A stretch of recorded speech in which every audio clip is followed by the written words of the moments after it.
Hello and welcome back to Divine Dialogue. I am your host, Dahlia Rose, and I'm coming back just to drop in and talk a little bit about more spirituality, more everyday stuff, and where all that blends. We're here to expand your minds, give you new things to consider and think about. And I am here with a wonderful guest to help me do that today. And so, before we get too deep into what our show is going to be today, I want to let you guys know we are here to talk a little bit about channeling. I love bringing guests on here to share their experiences. I have my own. And so, as we navigate this journey, if you are following in the comment section, definitely drop some lines. I'll see those comments afterward. And be sure to hit like, subscribe, or however you want to follow us beyond this moment if you find that value. So, if this is your first time joining, my name is Dahlia Rose. I am the founder of the Conduit School, and I serve my community as a healer, a teacher, and a conduit for high vibrational energies. I do this by guiding my students with spiritual development, energy work, meditation, crystal usage, various services, and counseling. I am also a cosmic weaver and an oracle. And so what that basically means is that I pull together ancient healing practices, modalities, and I do this because I want us to reconnect with our bodies, engage with healing in a new way. And I would love for people to feel empowered to be more than they ever thought possible. And again, like I said in the beginning, I am not here alone. I'm here with somebody I met by chance, but I'm so glad I did. So, would you please introduce yourself? Hi, everybody. You can call me Key. In the universal internet world, I go by Digital Shaman. So what is a digital shaman? Let's just take care of that straight up, straight away. And I do apologize. As soon as you hear record, they're going full forth with the lawnmowers outside. So hopefully the noise is not too distracting.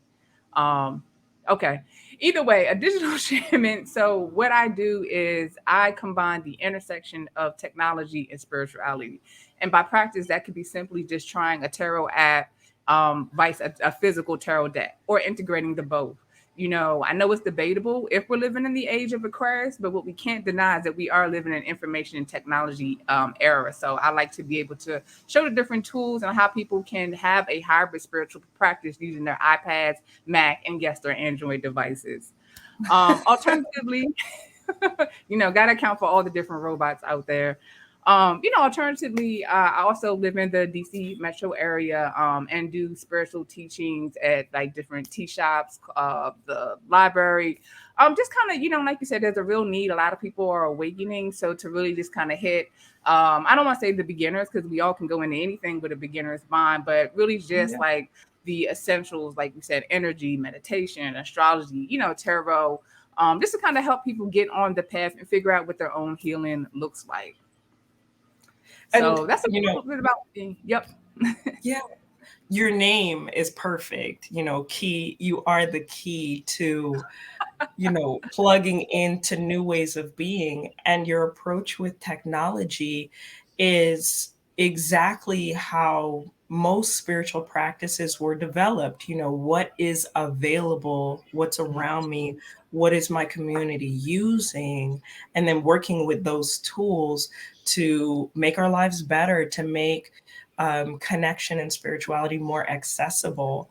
I think that that's such a beautiful way of being and a beautiful gift to offer people in the world, because I think in the beginning stages of uh, like kind of getting away from our union with the land and with nature, Mm-hmm. some sort of elite, higher, what do I want to say? Like not higher, but exclusive energy started to be turned up where you couldn't access spirituality unless you had a certain amount of money, or you knew people, and things became very fragmented. And I believe that based on what you are doing and what you described, you are the key to many doors. So this Yeah, is we are wonderful. bringing back those Akashic records, Kindle book style. Yeah, Absolutely. You know, if you look at just the evolution of human society in the industrial ages, the mechanical ages, and like it's something simple. Tradition traveled orally.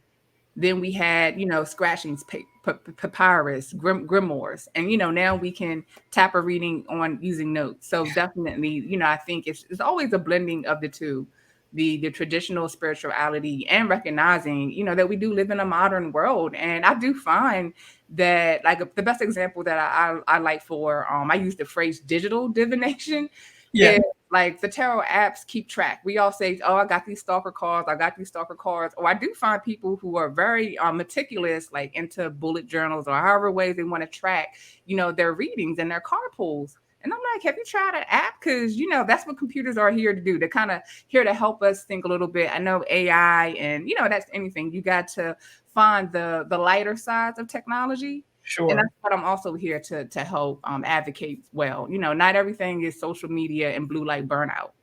Um, I say, if anything, how quickly can you tap into divine, running throughout your house to find your tarot deck, or boom, making a quick pull instantly. So, Right. always on, but in a different way, in a And healthier way. Yeah. exactly, and to be able to let go of that precision and that need to decorate, the bullet journaling is some serious stuff, and I admire people that are so committed to that.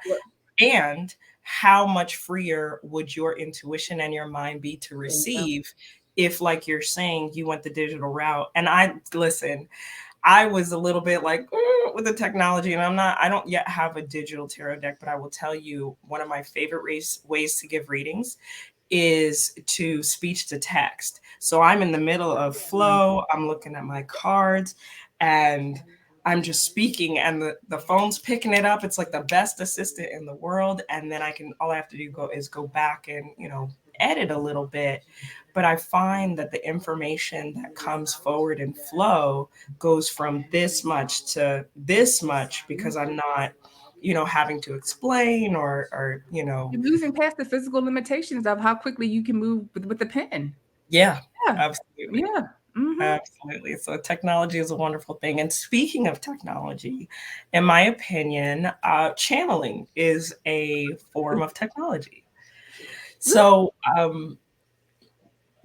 I mean, technology channeling predates writing, and like I really do feel like it falls in that form of verbal exchange and the way that it was handed down. And channeling is something that touched every single culture. I mean, there was not a culture that didn't have a person who was either a shaman, a medicine person, or an oracle, or a bridge of some kind Yeah. to the divine, that they would let things flow through them in one way or another, used for one form or another.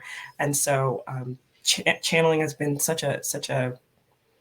a diverse technology. Um, Yeah. And I love how you keep using the term technology. It doesn't all have to be, electrical switches and things turned no, on.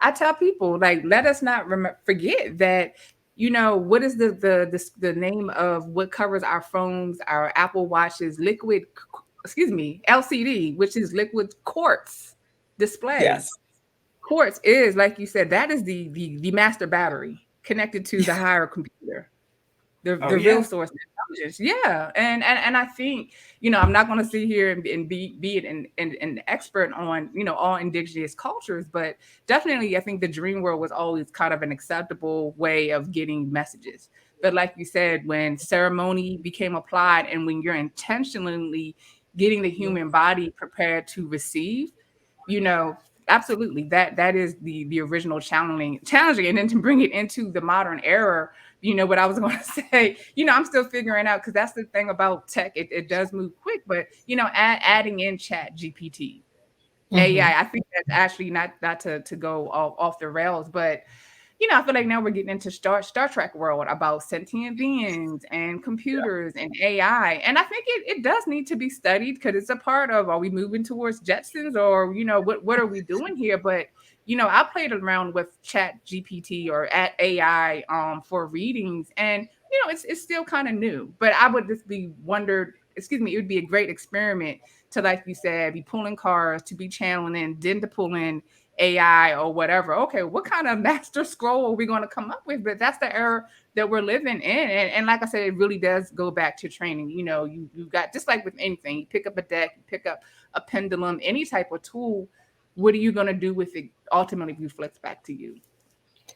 I think it's really important, the journey that you're offering here, because we don't, one of the things that I look at when it comes to Chat GPT and all the different AI bots is the need to move with it, to evolve with it. I think uh, a potential error in our interactions with these things is to think that they are going to, take over and do things for us, instead of moving in harmony and being an opportunity for us to grow and evolve alongside.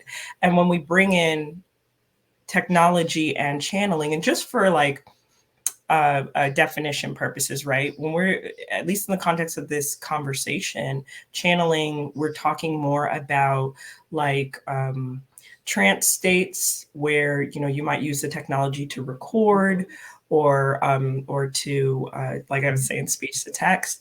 We're talking about bringing through information, but channeling also takes on different forms. Like if you are passing energy through your hands, and it's coming through you and into another person, or into a scenario, a crystal, a grid, or something like that, you are channeling as well.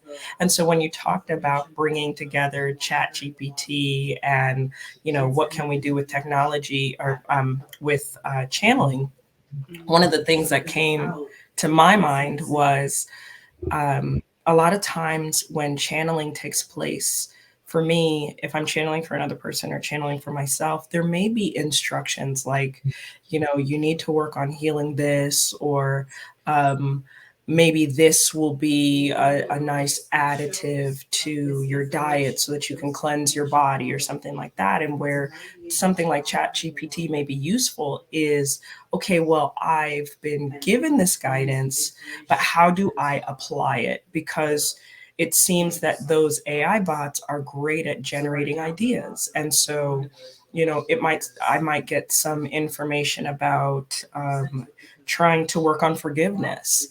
Well, if I throw that into Chat GPT, it's going to scan the internet faster than I can if I'm just a layperson who doesn't have forgiveness practices.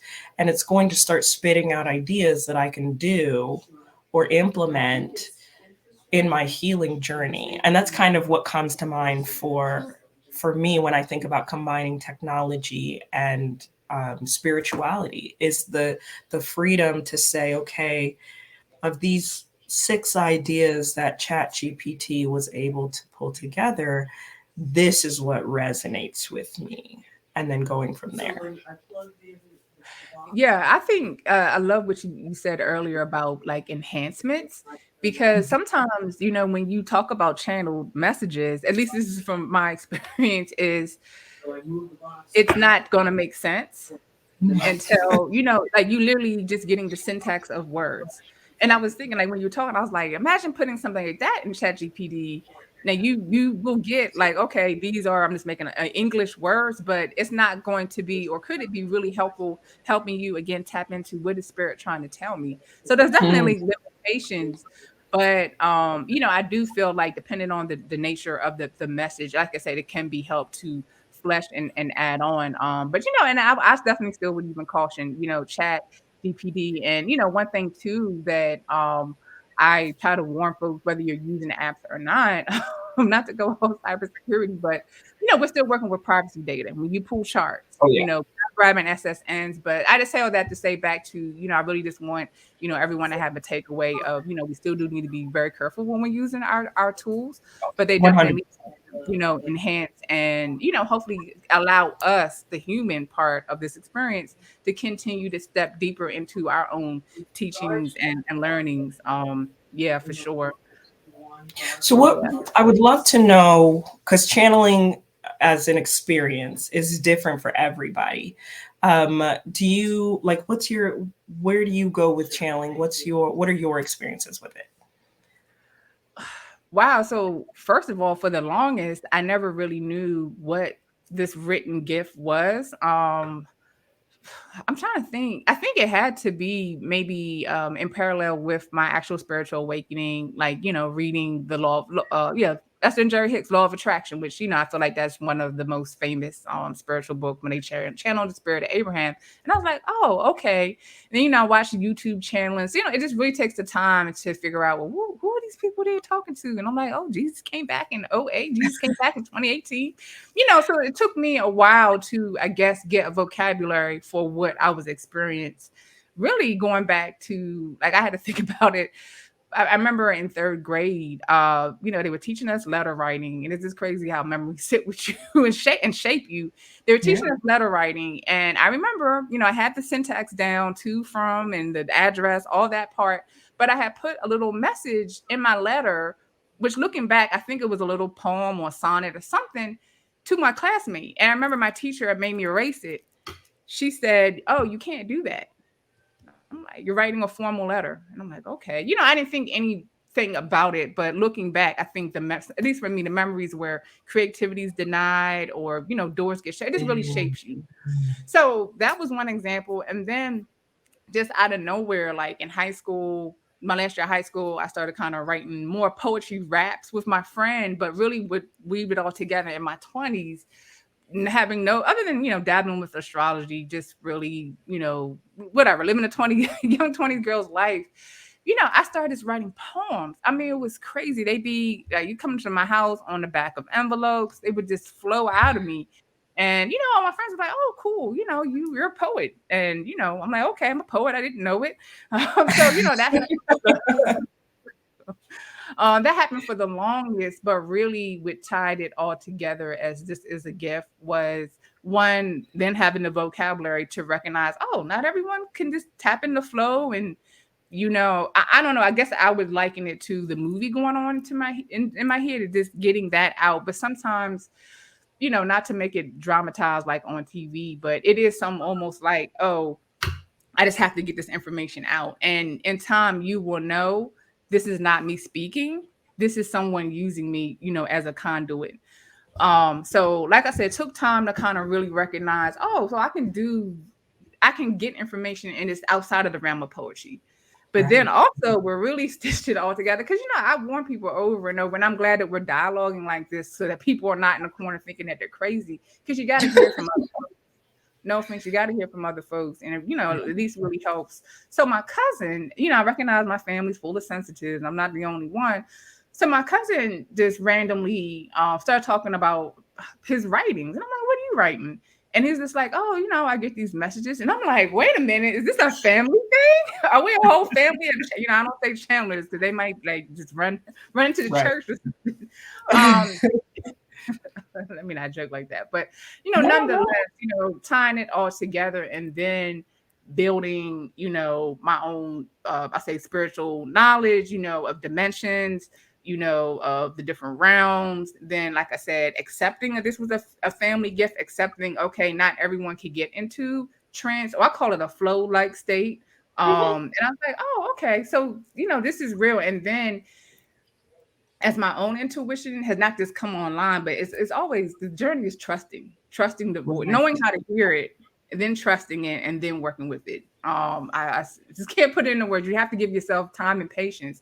So now, having, I say, that last tenet in place of, okay, I'm one who can sit down and just type and get information.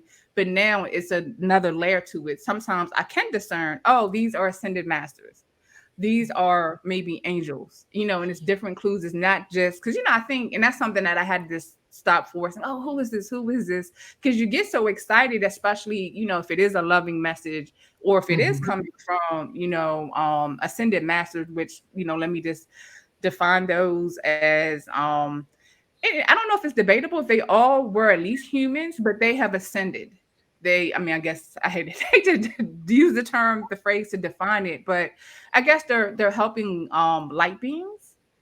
Well, how Yes, would you right. define ascended masters? I'm trying to think of So, example like tarot. Jesus, Buddha, Kuan Yin, I mean, I typically ascended masters. It's so funny, spirituality, right? Like once you start divining something, it almost like it still doesn't fully encapture everything. And so I will say, like as you take this journey, if you're listening to like the different phrases and stuff that we're using, this we are neither of us, I think, nail our furniture to the floor. And so like I'm sure there's other beliefs out there, but like he was saying, ascended masters are basically beings who have ascended to the point where they no longer have to reincarnate. So they get off the karmic wheel Yes. and then they bestow, that wisdom, that knowledge or healing sometimes to those of us who are still moving through our life cycles. So that's Yeah. my understanding. That's probably the best definition I've ever given of it too. Just like You off the crushed it. cuff. Yeah, yeah. Because I like that part about they're done off the karmic cycle. Yeah, that ascended masters, that could be a future topic. That I had a couple of Dermy virtue decks, and I just could not quit that ascended masters, and now I know why. Like that's just a group. And I think also just to add in another variable is clearly it's not always communication with the typical line ancestors, spirit team, spirit guides. I do think that is, if you had to kind of think about, how we got those aura layers around our body, I think, okay, we have communication layers that we can tap into quicker. But definitely, back to, for me, when I look at levels of consciousness and realms, they're kind of on the same level, along with, vibration and frequency. That's kind of just like you can talk to someone all day, or you could try to train someone all day to go up to 12D, 11D, but it's just going to be hard. You got to work on the frequency. So anyway, long story short is, I started to recognize that I have this gift, it runs in the family, I'm able to get all these messages. I then in turn can either use my own intuition or supplement with Oracle. I find Oracle tarot not so much. I do, at least for me. I find sometimes the spirit team speaks a little bit more clearer with Oracle, but nonetheless, you can use cards, cartomancy, whatever you have around you, another person to kind of help you figure out, potentially who it is contacting you. More so, at least get guidance on the message. Because I just go back to, I'm a computer person, and I know we just see our devices and the internet and connections and wires, but as above so below, the world is like that too. Some of us can see auras and energies, some of us can't, but we don't see the internet, we're connected and talking on it. And I just Right. say over and over, that's the whole concept of just like with this channeling thing, or some of us are wired, not some of all of us are wired. It's a matter of turning on your wiring to just tap into the energy that is so flowing around us. So I think Absolutely. sometimes, yeah, I just wanted to explain that because I'm not, we're not here to sell people on spirituality or their journey, but I feel like channeling is such a bad rap. Like some people do have to do like different things or whatever type of, I just consider it ceremonial. I think that's objective from person to person, whatever people may have to do. And it can be, oh, they're acting like something on Hollywood, whatever. But 9 out of 10 channeled messages I do believe have merit. It's just too much energy too much energy floating around. And some guys are literally just like on your ear, just waiting. Oh, I wish you can listen. I wish you can listen. I wish the person could hear. I mean, it's like that. Yeah, yeah, Um, yeah. yeah. And I would just kind of end it with this to take it away from just sitting down and like boom channeling and getting things. Our early way of channeling is definitely the intuitive messages we receive and giving readings, tarot, mediumship, whatever your jam is. And I just go back to the energy is out there, it's just waiting on someone to relay it to you. Is Absolutely. one thing that really cemented me in, okay, the spiritual stuff is, because you can always say, oh, it's for real, then you find out, oh, it's for real, for real. Mhm. So the tarot DMV tarot meetup, just the meetup leader just sat down. He was so casual, I'm all just bopping around. He's like, oh, I have a message for you. And at the time that morning, I didn't, well, several things. I had a dream. My father passed over. My father passed when I was a little girl, but I had dreamed about his funeral. So I also Oh, didn't know at the time that means a visit. Didn't know. So just yeah. to speed it up, what that person said to me was, he channeled a message that definitely, I'm like, oh, only my father could have told me that. And then he's just like, your dad's so happy that y'all can now talk because he's been waiting Oh, to get through. So, I just bring bring all that into, I don't want to say full circle, full hearts. Actually, I think I'm wearing a heart. Oh, wait a minute. It's somewhere zoomed out. there Yes, it is. bring love into the channeling discussion. Um, so it really can be a beautiful thing. And just kind of having, I do think you do have to come into it with a certain belief system of, okay, this stuff is real and I'm going to try it out and form my own opinions. What I love about your story is the full circleness of it, the humanness aspect, and even the religious aspect. I mean, there are church uh, not denominations. I think that's the right word. Where they, Yeah, yeah, yeah. where they have apostles, and for all intents and purposes, those Profit. apostles Yeah. are and prophets. Yeah, I They're forgot about channeling. that. Mhm. And so, there are people part of these denominations where that is their sole purpose is to bring through messages. So I believe this is something that is cross cultural. It's Yep. something that is also just part of the human biofield. We Yep. are here. I mean, if you look at most of our even our physical makeup, is absorbent. I mean, we have skin, but even that pulls things in, and more than anything, we pull in energy, and especially if you're an empath, you transmute Yep. that energy. And Yep. so your story allows for so much, your experience allows for so much normalcy around channeling to go from the what is this to okay, it's real to wait, I've had this transcendent experience where a loved one came through someone else just to, reassure me, to encourage me that I am on Validation. the path. Yeah. It's a beautiful thing. And I think if anybody were to catch this, the takeaway being, wherever you are on your spiritual journey, you do have pockets of where you're in self-discovery mode. But what I loved about Key's story is she had people to kind of go with on this journey as well. So finding those spiritual communities, DMV Tarot is still going. Yeah. He runs it. Yeah. So That um, meetup has some legs. And you can find us. So dmvspirituality.com is the overarching website. We're on Meetup. That's the easiest way. DMV Tarot, just to follow. We meet a couple of times in person. I know people enjoy that. Calabash. New schedule once a month, Fridays. Tarot happy hour every third Friday. And then once a month at MLK Library for like some deep dive. We got tables, whiteboard. I was there yesterday teaching with my shoes off, Patty LaBelle style. Like, we're gonna learn some things. So excited to use that the library downtown. The renovation is beautiful and it's really good mm. conference and learning space. It's a great space to practice in too. I got a chance to attend at least one meetup. I wanted to attend more, but I'm all over the place. It's a And it was the most supportive community. I mean, if you didn't have your own cards, there were like cards that could be used. And I think if you are trying to cross the bridge of not just reading for yourself, but kind of looking at the different things that can come through, like you were mentioning, you were like, well, my you said, I want to quote you right, you said my oracle, or you said my guides tend to use more oracle cards or work better with the oracle cards than the tarot. I can definitely see why, because tarot is so fixed and oracle can be so dynamic depending on the deck.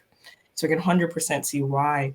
And when you combine that with whatever is coming through message wise, and you're interacting with the frequency of different people, it really becomes like just this really opening and expansive experience. And Key and her group make a great they do a great job of creating safety and acceptance. So if you're trying to normalize your experience and get familiar with tarot cards or your own intuition in general, I mean, I don't think it just has to be tarot, but you just trying to get exposure to that intuitive side of yourself. DMV tarot is absolutely, it's really great.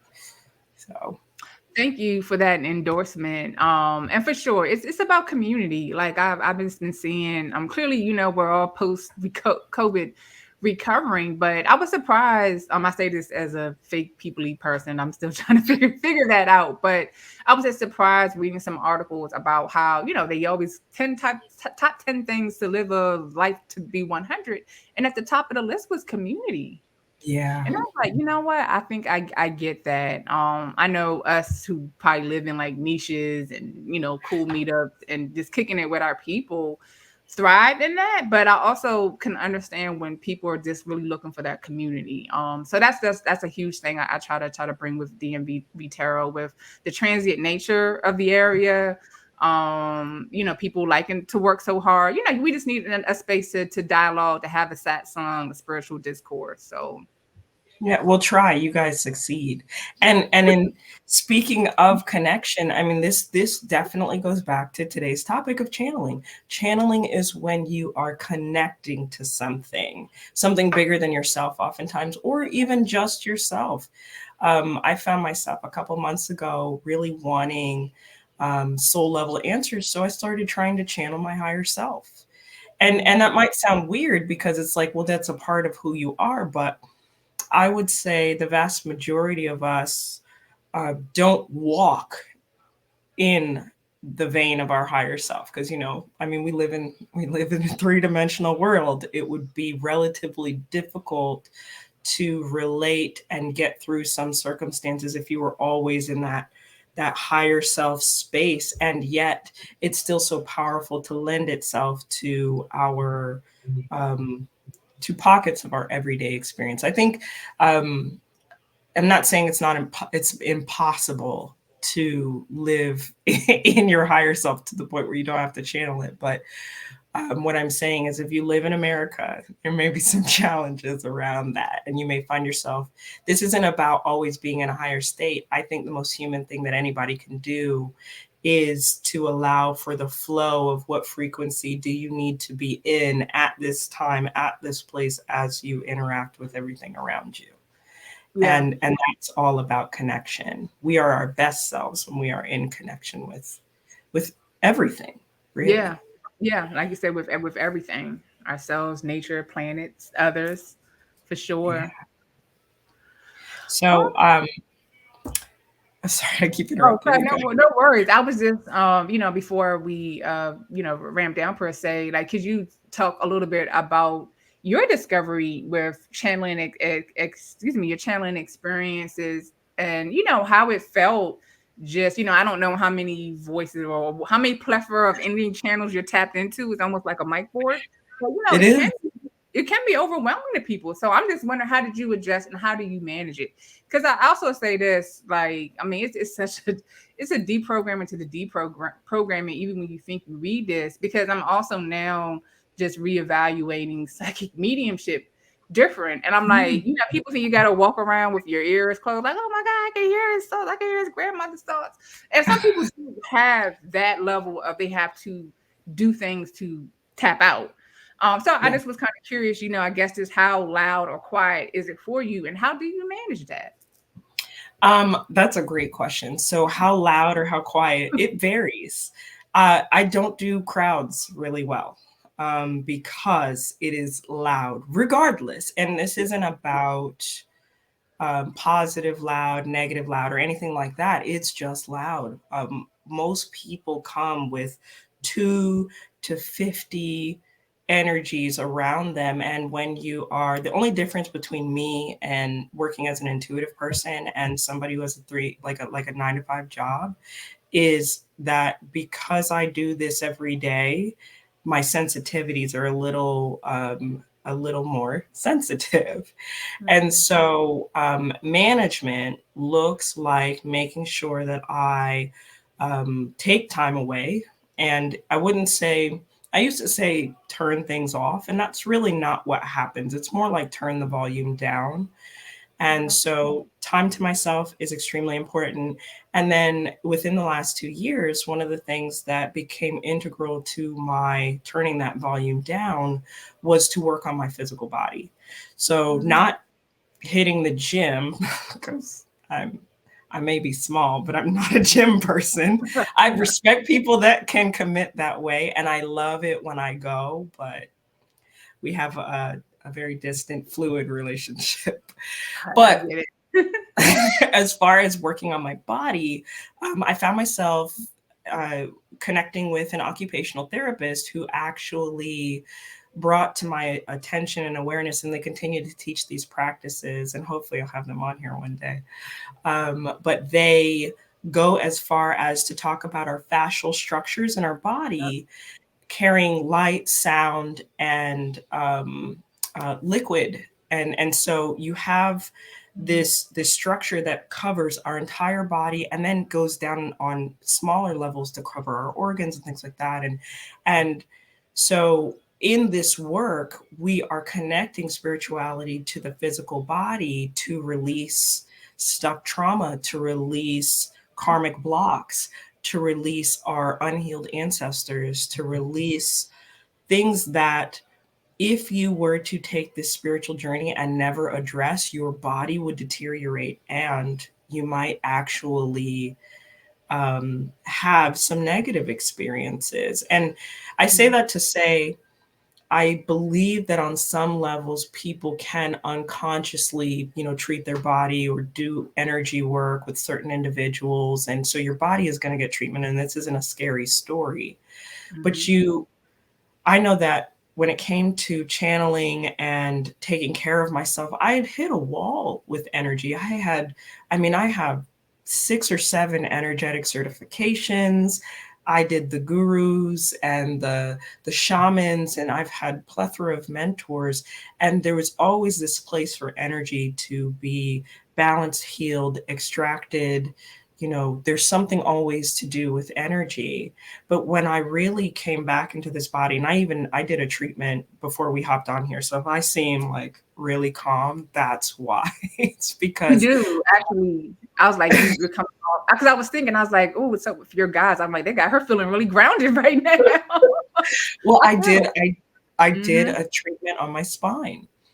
Mm. And when you think about that, that's one of the first things that develops for us in this body. And so when you start to address that and you bring the spiritual principles into that, because I was also working with my Ida and Pangala energy, the two snakes that weave around Mhm. the spine to Yeah. form those energy channels.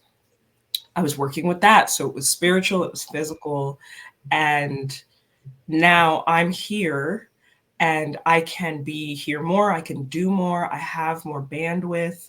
And so Yeah. that's really what not to say, I mean, talking to you is always fun. I don't need bandwidth for that. But um, when you ask me, what am I doing? How am I caring for myself? That was the most pivotal thing was I learned everything that I could about energy and how to address it. Because sometimes you need to flow it in. Sometimes you Yep. need to cleanse. Sometimes you need to chant or do something because you need more. There's always more to do.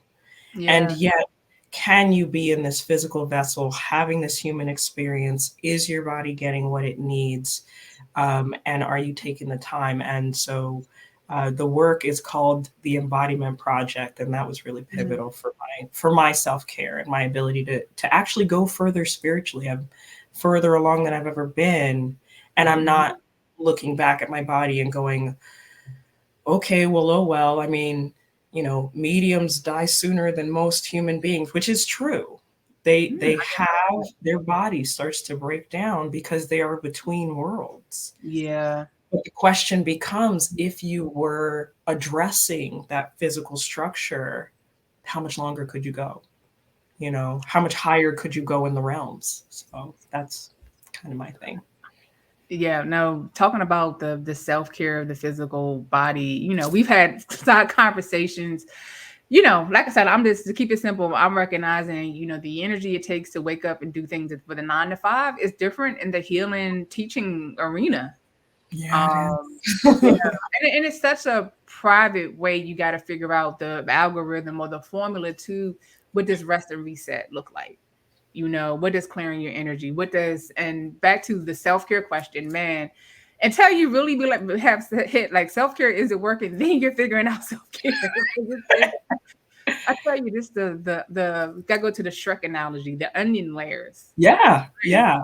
I got these things figured out. No, but No, it's you joy. don't. It's joy, and oh man, I thought, but no, now I think, and then 6 months later, you're gonna think more about what you're going through. But definitely taking care of the vessel is key, Yeah. inside and out. From the meditation, I'm like almost let's keep my third eye, let's shine her all every hour, keep her fresh because, like you said, we're being back to this earthly 3D plane. We're being bombarded and we have to Yeah. constantly check in. So it's a multi-layered approach, just like you were saying. I love Shrek. What came to mind was Donkey going through the parfait part. Like, I don't really like onions. I want parfait. I want my layers. But you're right, it's layered. And when I remember opening my crystal shop, I had a brick and mortar for Mhm. like 5 years, and getting in there and that layer, I was like, oh, I got this. I've got things figured out. And I was a baby again, trying to Oh, I figure love out. that. Like going back through the birth canal several times. Yeah, Oh, grew yeah. up. Wait, we're And going I back. would say, then there were little mini baby moments like, wait a minute, what this is a whole new technique. And it was only because I had a whole new kind of person, in my sphere of awareness, and then learning new boundaries and new self-care. Because I'll tell you, I mean, I'm a Virgo, I will work 24/7 if you let me.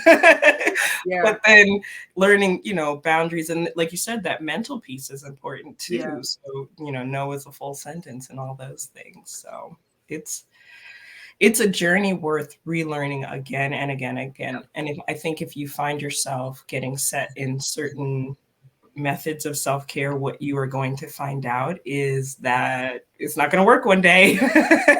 You're going to need to find something else.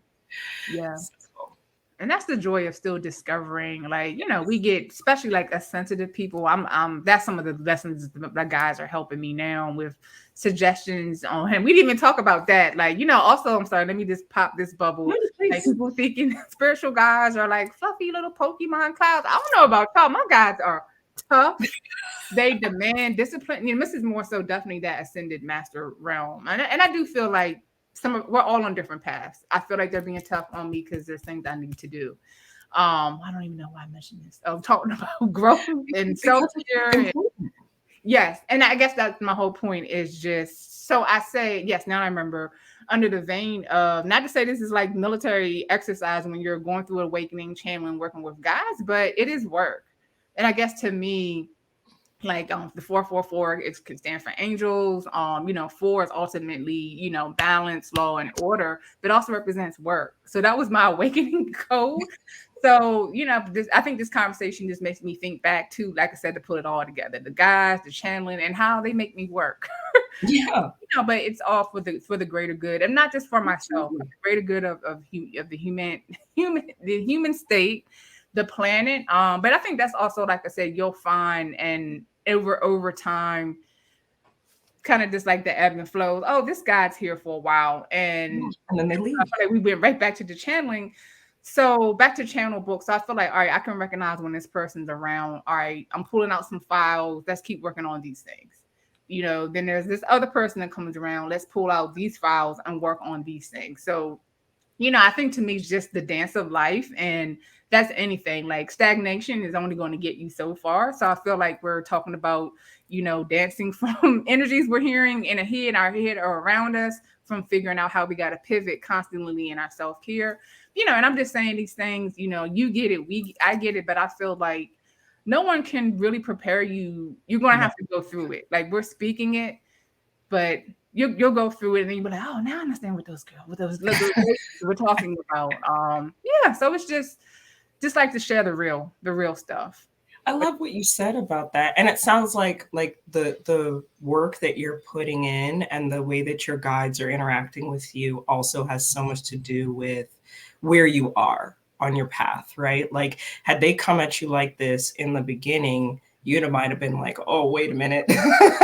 No thanks." Yeah. But you have gotten yourself to a place where you recognize, like it's almost like a symbiotic relationship, like you recognize their value and they see your potential and they're like, hey, listen, we're not going to let you slide backwards, which I don't actually think is a thing, but we're not going to let you kind of fall off too far from the path because we recognize what you are here to do. And they probably, I mean, everybody, if somebody says my guide is Archangel Michael, they are not the only person that can have Archangel Michael as a guide.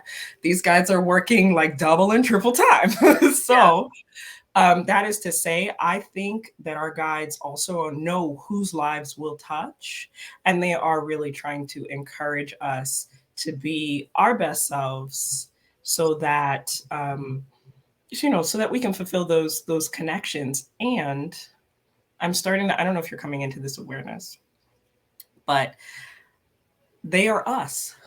They are us in different dimensional planes. So who shows up for you? If it's Kuan Yin, you have qualities of compassion. You have qualities of, not ever leaving anybody behind, or maybe altruistic qualities to yourself. So our guides are us, and they want to see us evolve because they do so in the process. These are some things that I've come across, Yeah. but maybe a larger conversation on guides. So we've gotten in the channeling and Yeah. what comes through. Now let's That's talk the fun about part. Who comes through? Yeah, we do have to say right. that for next week. So who comes through? What they got to say, Yeah. and how they say it. Yeah, for sure. Yeah, Sternly, you're like, okay, you can cry for a little while. yeah. Or am I But gonna this, get this message 5 times every single day? Yes, you yeah. are. They do it all. Oh Yeah. my goodness. But this has been such an amazing conversation. I want to say first and foremost, like quality time is my first love language. So I appreciate Oh, okay. yours. And the fact that you got real vulnerable here. I mean, I think this conversation opens so many doors for people to not feel scared or, I mean, crazy or, Yes. any of those labels that kind of pull us away from who we are naturally. You've Yep. you've created a safe bubble, and for that I am truly grateful on this channel. So Yeah. thank you for Thank coming you. Thank out. you, Dahlia. It's been a beautiful conversation. I hope everyone's enjoyed and can have some takeaways from our discussion. Yes, absolutely. Like I said, leave those comments. We'll come back to them and we will catch you next time on Divine Dialogue. Have a great day, All everyone. right. Take care, everyone.